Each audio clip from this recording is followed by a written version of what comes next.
And late last night, the most Nintendo thing ever. Nintendo at like fucking 2:30 in the morning, like on Twitter, just randomly. Hey, we're gonna announce a new Nintendo Switch sometime in the next physical year. And I think a lot of people think that that means that we're getting a Nintendo Switch in 2025 of March. That means they're going to announce it by then. I don't know when we're going to get a Switch, but it's clear that they're making that announcement that So it's gotta be Nintendo Switch 2, obviously. yes, 100%. absolutely. If they don't, unless they better not call it the Switch U, or I will fucking just lose my mind.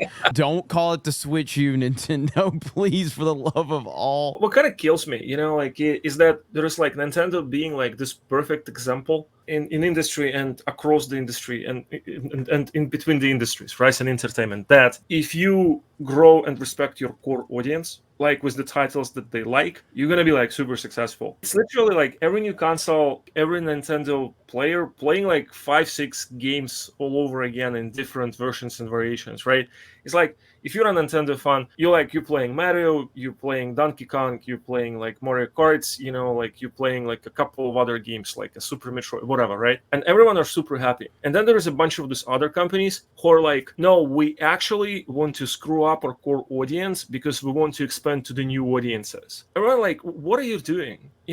Well, those new audiences are not even paying a lot. It's mostly people who just very active online, and they, in reality, like they're not buying the product. They're not really supporting this. If you support your core audience and if you help to develop like people who initially supported you on that, like people with the same mindset, like they join the flock and they super like what they have. And ironically, Nintendo doesn't censor game developers like Sony and Yeah, not at Microsoft all. do. Nintendo, there's a blessing and a curse with Nintendo. As a fan, they do a lot of things great and they do a lot of dumb, weird things, but they don't tend to respond to social pressure. And that is the best thing about them, is they live in their own little world, and they don't get caught up in a lot of social trends. And but they also make some really boneheaded decisions on the opposite side of things.